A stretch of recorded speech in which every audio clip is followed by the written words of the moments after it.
back. I think we're gonna do our first tour today. It's been a bit. I have one video that I haven't edited yet because it has to do, I need to do voiceover on it, and I've never done a voiceover, so I'm still figuring out what's the best way to do it. I probably should just do it and get it over with and, you know, come what may. But so I have that video of how I start most of my seeds. Most of them I start inside. There's a few that I plant straight in the ground, but most of them I start inside. So that should be coming up soon. And then I also want to talk to you guys about Baker Creek. I went to their festival, so I got some nuggets from there that I think is slightly interesting. And I'll show you guys what the kind of the plan is. I've switched around my garden a little bit, and there's still a little work that needs to be done on it, but hopefully by next tour most everything is everything is set and done, and you can really see my vision. But so without further ado, let's take a look at the garden. Okay, so don't mind all the messes because we've been really busy, so I haven't been able to clean up per se the yard. So coming out of the door, we have this bed, and if you guys remember me talking about this bed, I wanted it to be like an herbal bed. However, learning more about herbs is they kind of, most of them are very vicious and will take over everything. So I have some of these covering these just to keep them safe, because I got some lovely animals that like to come and bother it. But so I got mostly onions here, and then I got some basils. Like I got, this is a Momolo basil. It's an African basil that I haven't found out where it's from. I will hopefully start branching out a bit instead of just topping. And then I got a couple Genovese basils in here that I need to kind of trim up as well. And then this one I'm super excited for. This one is my lemon basil.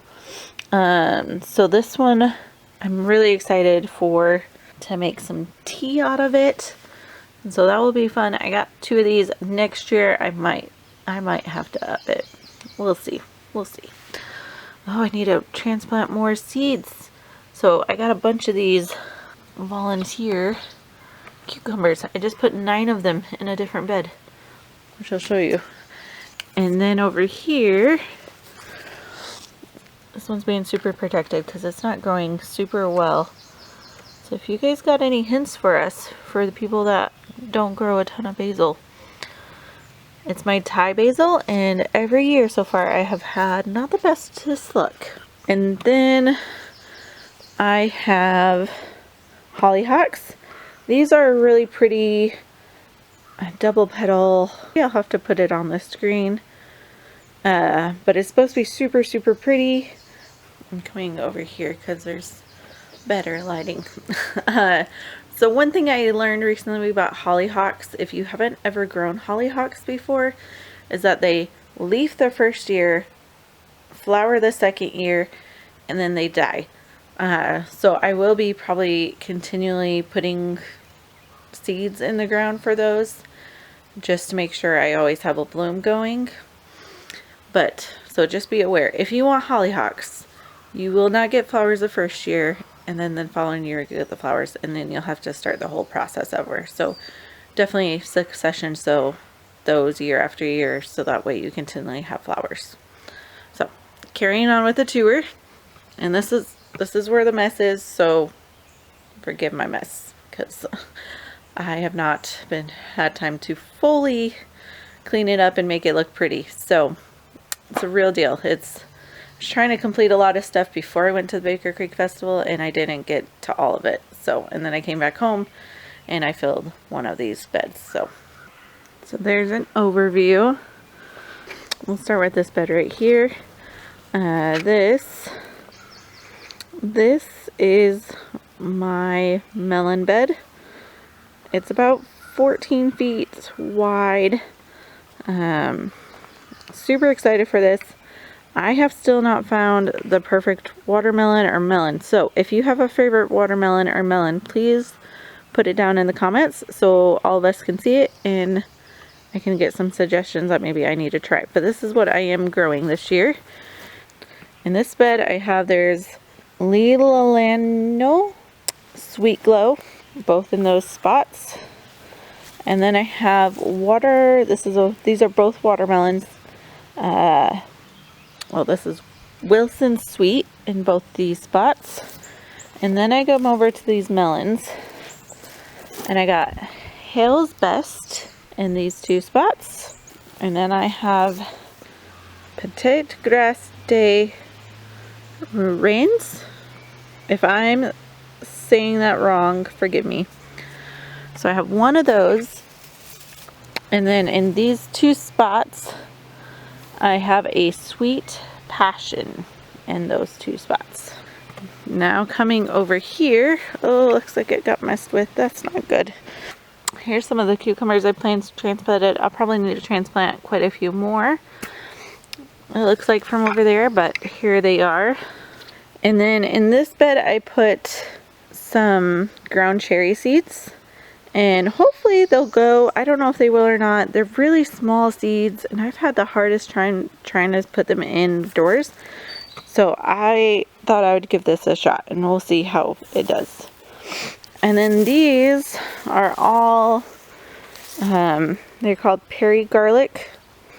They're all ones that I found in the ground, and I transplanted them before I left. And I will probably need to get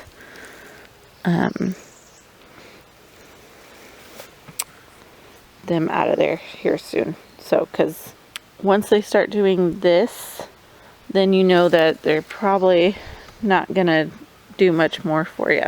And then we'll come back around here. And then in these, one of these is, this one is a brown jalapeno. So I'm excited to try that. This is my tried and true for jalapenos. It's a Greg's Grande. And I have had so much good success with it. And my husband has liked it. And so this is definitely one of those that is a keeper for me. I've not gotten my arch up yet, but it'll get there. I'll need to do that next week. And then here is a bunch of peppers. And I got several varieties because I'm indecisive and I can't decide. So right in this little bit, these three are lipstick. They're kind of longer, if I remember correctly. I grew them last year. I haven't had super great luck with peppers either, but I'm trying. I did more this year, so hopefully I'll at least get one. And then these ones did pretty good for me last year. These are Ozark Giants, which I'm not. Oh, and actually this one is too. So I got 1, 2, 3, 4 Ozark Giants. And I'm in the Ozarks, well, not in, but I'm near the Ozarks. And so those usually have worked really well for me. And then I have one Etuda, and it's already, if you can see, it's already starting to bloom. So that's kind of exciting. And then these are AJs. They're very kind of long. They're, well, I call them AJs. They're called Adgervac, or I can't even say it correctly. I'll put it on the screen because I will butcher it. But I call them AJ peppers, and they're they kind of taper like that, and they're really good for grilling. They kind of have a smoky flavor to them. And then I have more over here. I have more, I think these are all lipstick. Like lipstick from the seed did really, really well for me this year. So, and then I have some propagated apple mint that I started growing. So super excited about that. It's has lots of really good benefits, but I'm trying to do it for tea. So I got that one, and actually that one as well. I took that from that. And I need to propagate that one more time. And then I have a bunch of tomatoes, as you can see. So these 4 are King of Siberia. It did really well for me. It handled our like heat really well and stuff like that, so I'm super excited about those. And then this is Martina's Roma, is all these 4. And then on the end here I have a moonflower. So the cool thing about that moonflower, and I'll be your guys' tester and you can see if it works or not, is that it actually, for one, it only opens up at night, which is kind of interesting. That's not the norm. When it opens up at night, the moth that creates the green hornworms is supposed to be attracted to it and will get in there and lay their eggs, and then the flower will close at night, and it will kind of, from my understanding, basically kind of suffocate them or something like that. And so you will hopefully have less green hornworm damage, which would be super great, because I already actually found one tiny baby one in my tomatoes, which is like, no.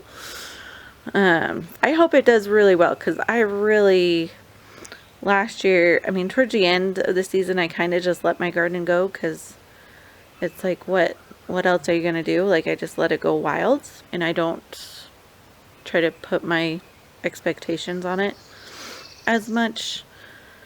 But they can get real bad, and I'm like already seeing one. I'm like, I really hope it doesn't get bad, because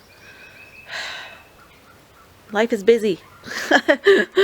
so that's that row of tomatoes, and then I have this other row of tomatoes, and the rows of tomatoes I just showed you, that is all gonna be like my canning tomatoes. And then I have 3 more here off by themselves. Okay, so these are my cherry tomatoes, and we got, I think this one might actually be a Martina's Ramona, because of just how it's growing. It's a lot shorter than all the rest, kind of like the Martinas or Martinos. So that's not a cherry, but these 4 are my sun golds. They're doing amazing, and I have grown to really like growing these every year. They're super sweet, and I'm super excited. And look at that, there's already some going on there. Oh, that makes me so excited. Ah! Yay! We'll have tomatoes soon. And then over here, I have Isis candy. And I don't know what's going on with this one. I think I need to put either some sulfur or try some Tums. And hopefully it can help fix these guys, because these guys are, they're on the struggle bus. And so, but it's leaf curling, which means it probably there's some type of nourishment not in the soil that needs to be in there. So hopefully I can fix that. And there's my other apple mint. It's exciting. And you can propagate this when, if you see those, oh, just moving it around, I smell it. See those little tentacles? That means that it's ready to be propagated. So that's exciting. So I need to pull this one and propagate it here soon. But, oh, I wish you could smell that. It smells so good. Okay, then on to the patio. So right there, I have a redbud sapling that I got from our city on Earth Day. So that's super exciting. I need to repot all my asparagus, or replant all my asparagus, because the squirrels decimated it. And then this is called my Tower of Power, as my husband calls it. So I have some all-star strawberries on this row, and then I have honey o on this row, and then I have some of the ones I did this row. This is ones that I got that were over around the corner there that I moved, and so I got 3 plants out of 1, which is kind of exciting. These ones I started this year. They, I believe, are the all white ones. I could be wrong, but they're either Alexandrias or another variety, but I forget what it's called. But I really think they're the white ones. I'll put the... And then on this one, I have some sage that's growing. And I try to prune it. So I try to prune it. It's starting to finally grow some leaves. So I'm super excited about that. The squirrels get everywhere, so I have to protect it. And then on this side, so this is lavender. Super excited about that, to make any kind of skincare or anything like that. That's the goal next year. I need to reset this bed, and that will put, I have some rosemary started, and I'll probably put it in there. But anyways, that is the garden. That is the plans. So there's kind of an overview. And what my plan is, I'm gonna sit because I've been standing all morning working on our chores, is my goal is to bring the black fabric all the way down till about probably right there, and then bring it over and align it with that, and basically make this whole square a big garden space. Alright, so that's my goals, is going to kind of turn that into my own garden space. So that's the vision. And then to talk to you about what you probably really want to know about is I went to Baker Creek for their spring planting festival, and it was amazing. The first day is kind of crazy. It's a little insane. There's not really any space for wagons or whatnot. But the nice thing is, if you leave your wagon some place and it looks like it's not just in a random corner, but some place that looks intentional, most people will just leave it alone. So that's the kind of nice thing, is most of the gardening community is pretty honest and legit, I would say. So you don't have to worry so much about something getting stolen or whatnot. You still, I still kept my precious things with me, like my money and stuff like that, but anything I bought, we just put it in the wagon about halfway through the day. So some kind of cool things that I learned is there was a guy called Evan. I can't say his last name, so I'm just gonna say Evan. He talked about storage tomatoes, and he was one of my favorite talks. I would say one of my favorite.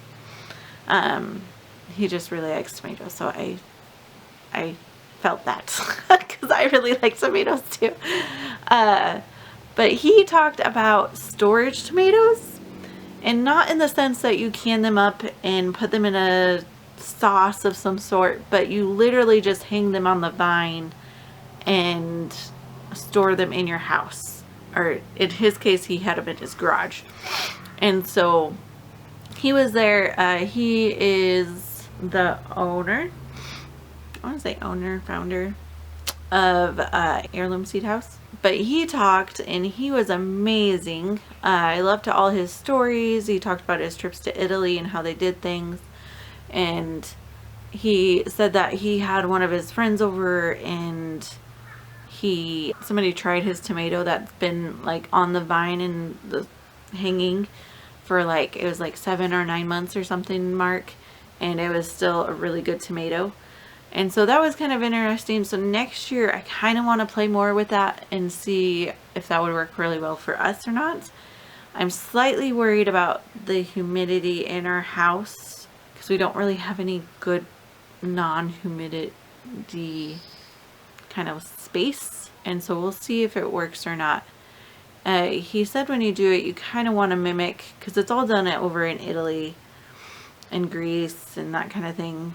They have more drier climate than we do here in Missouri, so we'll see how that plays out. But I bought 2 of his tomatoes. I brought a Rutger, I think Rutger, and he said that's the kind that usually, if you want to make Heinz ketchup, that's what you use. But they have a shorter storage life. And then I bought another one, I forgot what it's called, from him, and So I'm really excited to try that out next year and see if I can get my tomatoes to last really long without having to can them, which would be super, super cool. But you tie the arm of the tomato, like, this is not a tomato, but like, say this was one of the arms that was sticking out of the stalk. You just pull off the whole thing, and then you would twine it up, and really, really cool. Next year, he said he might come in October, so if he does, I might try to see if I can take some pictures of his display, because that'd be really cool. So he was really cool. Also, there's, I don't know his last name. His name's Seth, but he's probably more researcher than gardener. At least is my impression. Because he said that he's like, I'm a lazy gardener. But he has researched really cool stuff. Like this time he talked about alliums. Last time he talked about fruit trees, which was really, really cool. He also has a book coming out about his fruit tree research. It sounds super, super cool. I can't wait to get my hands on it and read it. And so he's doing some really, really cool research. If I find out his name, I'll put it on here. I'll put everybody's name on here. But I love listening to him just because he has so much knowledge. And then just the history aspect of what he's sharing is so cool. Like, I love learning about the history of a plant. It's very cool. And then there was also John Jackson. And he was super cool. He's very charismatic. But he was talking a lot about the African kind of culture and how they farm. And so they do a thing where they burn like all the bones and stuff in place of wherever they're gardening. And that's kind of, instead of composting like what most of us do, they actually just burn everything into the soil. So that's kind of cool. He also gave me a hint on, I asked him, because I bought some African basil, and I asked him like, well, how do I cook with this? Because I did it because it sounds like, I don't know, I'm a little obsessed with tomatoes and basil and melons, and I just love to collect all the seeds. So I asked him, well, sorry, it was bugging me, the uneven light, so I fixed it. I don't know if it was bugging anybody else, but it was bugging me.